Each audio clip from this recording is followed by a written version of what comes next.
mes coquettes, j'espère que vous allez bien. Aujourd'hui, on se voit pour la revue de la palette Naked Reloaded. Yeah! Pardon.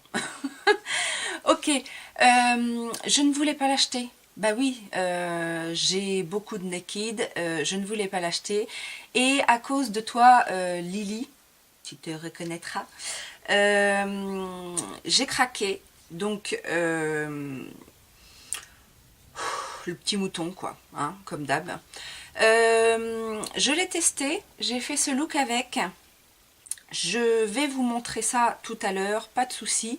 Mais en attendant, je vais vous présenter cette palette. Donc, palette Urban Decay, tout le monde connaît. On connaît la Naked 2, la Naked 3, la Naked Smoky, la Naked It, la Naked Cherry. Est-ce que j'en ai oublié? Peut-être, je ne sais pas. Alors, d'abord, avant de commencer bien évidemment, si tu n'es pas abonné et que les chaînes beauté t'intéressent et que tu aimes les bons plans, les maquillages, les petits tutos, les petites revues, les hauls, les top et flop, les anti-hauls, les wishlists, tous les trucs de beauté quoi, de meuf, eh ben abonne-toi. Et découvre aussi tous mes réseaux sociaux puisque je communique un petit peu à droite à gauche de différentes manières. Donc voilà, si tu veux rien perdre, suis-moi. Je reviens donc au sujet du jour, la Reloaded. Donc, je découvre cette palette. Effectivement, j'ai vu les couleurs, bon, je me suis dit, oui, c'est pas mal, ça change un peu, enfin ça change un peu de la Naked qui était plutôt dans les tons froids, là on est plutôt dans les tons chauds, un peu, on va dire, au goût du jour, voilà. C'est remis au goût du jour, puisque ce sont des tons qui sont un petit peu plus à la mode en ce moment. Alors, je vous les montre, bien évidemment. Donc voici les tons. Donc là on est d'accord, c'est des tons chauds, beaucoup plus neutres que la Hit bien évidemment, mais des tons chauds tout de même. Alors, notons, on a 12 fards, on a des fards ici et là aux extrémités qui sont des purs neutres, enfin des purs neutres, Blur, Boundaries, Bribe, et ces trois-là sont des neutres, et on a Barely Baked, qui est un doré, mais que l'on sait qu'on va utiliser maintes et maintes et maintes et maintes fois. Donc ça, je trouve pas mal, le fait d'avoir incorporé 4 fards un petit peu plus importants. D'ailleurs, Blur et Bribe, ceux qui sont aux extrémités, sont plus gros encore que les deux d'à côté. Et voilà, au milieu, bon, vous avez compris. Ça, c'est plutôt pas mal, puisqu'effectivement, on est bien d'accord que quand on a un phare qu'on utilise plus que les autres, parce que c'est une base qu'on l'utilise à chaque fois, eh ben, il finit toujours avant, et voilà, c'est toujours mieux d'en avoir plus. Après, en ce qui concerne les couleurs, je vous avoue que ce petit corail là, a fait que j'ai voulu aller vers cette palette. Et eh ben, on va regarder les swatchs de plus près. Alors, le premier fard, Bribe, est un neutre, couleur peau, enfin couleur peau quand on a la peau claire, bien évidemment. Le Barely Baked est un doré léger. Le Angel Fire est métallique rosé clair. On a ensuite le fameux Rétro qui est un joli corail. Reputation, un métallique, on va dire rose orangé. Ensuite, on a Burn qui est lui un métallique beaucoup plus cuivré, merci. On a ensuite Endgame qui est un marron mat, qui est le seul mat foncé de la palette et que je regrette amèrement. J'aurais voulu un petit peu plus de mat foncé dans cette palette. On a ensuite Dream Weaver qui est un métallique taupe un peu. Distilled à côté qui est un métallique marronné assez léger, qui tire un petit peu sur le doré. On a ensuite Bucked par mat marron, plutôt froid pour le coup. À côté, on a Boundaries, qui est lui un marronné orangé plutôt chaud. Et le dernier qui est Blur, et qui est un fard peau également, mais un petit peu plus soutenu. Quand j'ai swatché ces fards, la première chose qui m'a paru embêtant, sans être vulgaire, c'est que les fards n'ont pas du tout, mais du tout, ils n'ont pas tous la même texture. Je m'explique. Qu'on ait une différence entre les mats, les satinés, les métalliques, je peux comprendre. C'est une question de formule. Mais là, entre deux mats, entre deux métalliques ou entre deux satinés, on n'a encore pas la même texture. Donc, on a des fards très poudreux, on a des fards un petit peu crème, on a des fards poudreux, crème et un peu en transparence. Enfin, voilà, il y a beaucoup de textures différentes et ça me perturbe un petit peu parce que du coup, et d'ailleurs je vais avoir le problème dans le test, hein, dans le tuto, c'est que du coup on ne sait plus comment utiliser les fards. Est-ce qu'on doit les utiliser avec les doigts, est-ce qu'on doit les utiliser avec des pinceaux naturels, des pinceaux synthétiques, enfin voilà, c'est un petit peu ce qui m'a dérangé dans la qualité des fards. Pour tout vous dire, je n'ai pas trouvé la pigmentation des fards exceptionnelle, loin de là. D'ailleurs, j'ai fait un petit comparatif avec certains fards de la Naked 1. Alors, pour rappel, la Naked 1, c'est ça. Voilà, donc là, on est beaucoup plus dans des tons froids. Il y a quelques fards qui se ressemblent. J'ai notamment swatché l'un à côté de l'autre. Le fard, donc le fard peau qui était Virgin dans la Naked 1 avec Bribe.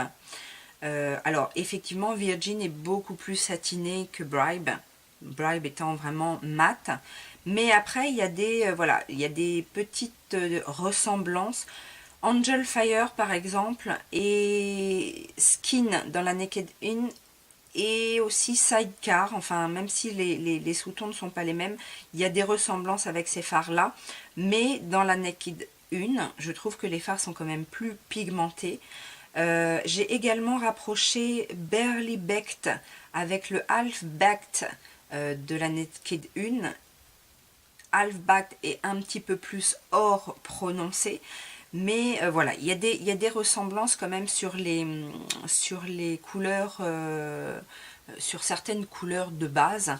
Il y a des ressemblances, mais à chaque fois que j'ai fait une comparaison, j'ai toujours trouvé que les fards de la Naked 1 étaient plus pigmentés et plus faciles à travailler. Donc ça, c'est un peu décevant parce que quand on dit reloaded, on imagine que non seulement il y a eu un travail au niveau des couleurs, mais également au niveau des textures et des formules des fards, et au final je suis assez déçue par la qualité des fards. En plus, effectivement certains fards sont, enfin certains fards, presque tous sont très poudreux, du coup à blender en fait, et pourtant j'ai bien tapoté en fait à chaque fois mon pinceau pour pouvoir voilà travailler petit à petit les couleurs et pas me retrouver avec plein de chutes.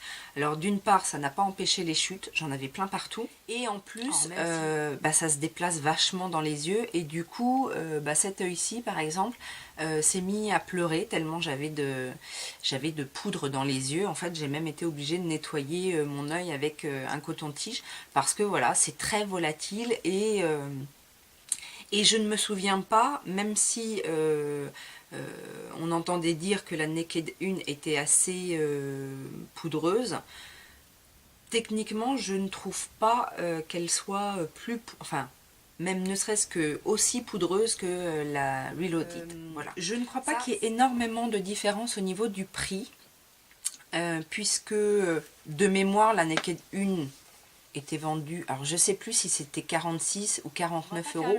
On va dire qu'au niveau de la quantité des fards, on est à peu près dans la même chose. Par contre, il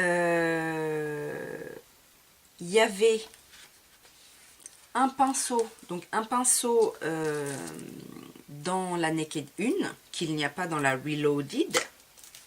Et il y avait, parce que c'était le coffret de lancement, il y avait une Primer Potion qui était vendue avec. Donc, et c'était pas un coffret spécifique, etc. Rappelez-vous, avec la Naked 1, il y avait aussi un mini Primer Potion.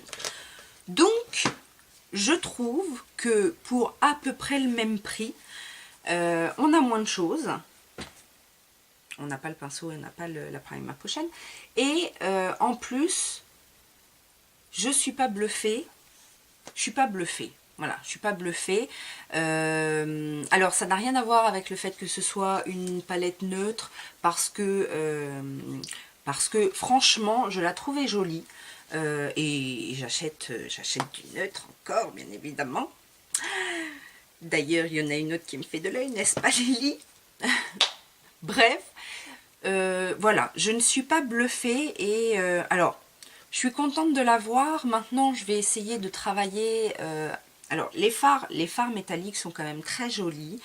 Je pense qu'il faut les appliquer au doigt si on veut avoir un résultat plutôt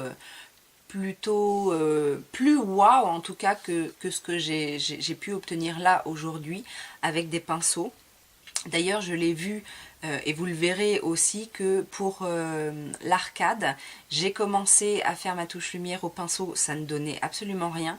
Et à partir du moment où j'y ai mis le doigt, là, on a vu vraiment la couleur se diffuser, voilà, le pigment s'est écrasé et ça a révélé la couleur. Donc, je pense que très sincèrement, il faut appliquer les couleurs métalliques au doigt. Et les couleurs mates qui sont très poudreuses. J'aurais envie de dire, appliquez les couleurs au pinceau plat, enfin en aplat en tout cas, déposez bien la matière et après venez estomper pour obtenir la forme que vous voulez, mais directement au blender comme je peux le faire avec bien d'autres fards. Pour construire la couleur petit à petit, je sais pas, j'ai galéré et puis alors les chutes, voilà. Donc sur ce, je vais vous laisser sur le tuto. Restez jusqu'à la fin parce que du coup je mettrai également les photos de ce look de plus près. Juste pour information, sur mes lèvres, j'ai mis un crayon. Oui, j'ai mis un crayon, je sais plus lequel d'ailleurs, mais en tout cas, j'ai mis le Hot Flash de Too Faced. Vous savez, les rouges à lèvres métalliques là, de Too Faced, qui étaient en solde pendant les soldes sur Sephora. Et au niveau du highlight, j'ai utilisé la petite palette de chez Makeup Revolution, une des dernières, les Cheek Kits qui sont sorties, et c'est la Don't Hold Back. C'est doré, hein. J'ai utilisé ce fard là, donc enfin ce highlighter là. Je trouve ça très bien. Après, ça se marie bien en fait avec le maquillage du jour. Donc c'est surtout pour ça. Et puis voilà. Je vous laisse avec le tuto et je vous fais plein de gros bisous. Ciao, ciao. Alors je vais commencer par mettre le fard Bribe, donc celui-ci, sur ma paupière en dessous le sourcil. De manière à bien estomper après les fards. Et je vais faire mon creux de paupière avec le fard Blur.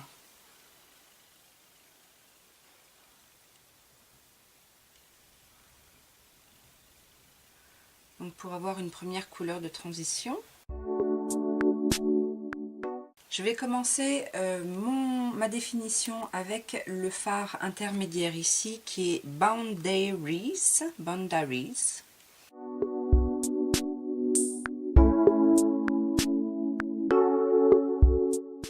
Je continue avec le fard d'à côté qui s'appelle Bucked. Donc cette fois avec un plus petit pinceau.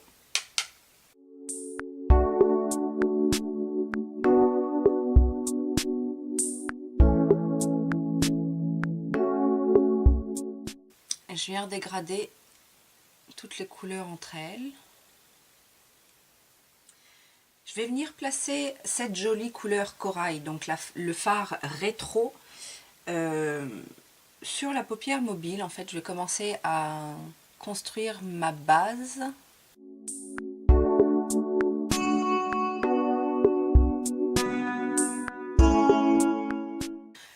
Je prends ensuite le fard le plus foncé, donc qui s'appelle Endgame, qui est un mat. Et je vais venir le poser en coin externe.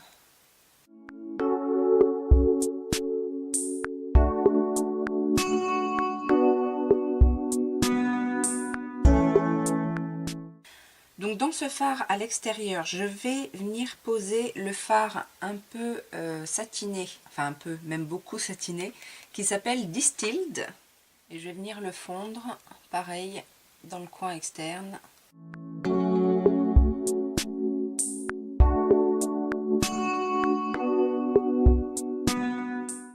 Je vais ensuite poser le fard Burn, ici, toujours dans mon dégradé.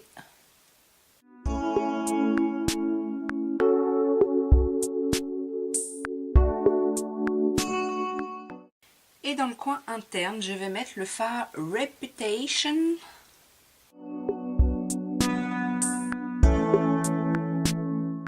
Je reprends ensuite le fard corail, donc le fameux rétro, que je vais venir poser en ras de cils inférieur.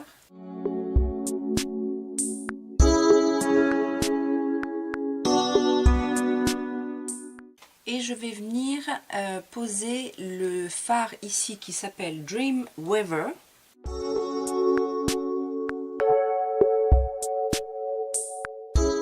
Et de nouveau le fard Endgame en ras de cils sur le coin externe uniquement.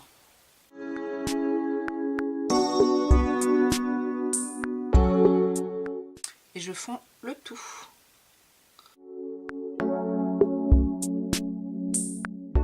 En coin interne, je vais venir illuminer avec le fard ici qui s'appelle Angel Fire.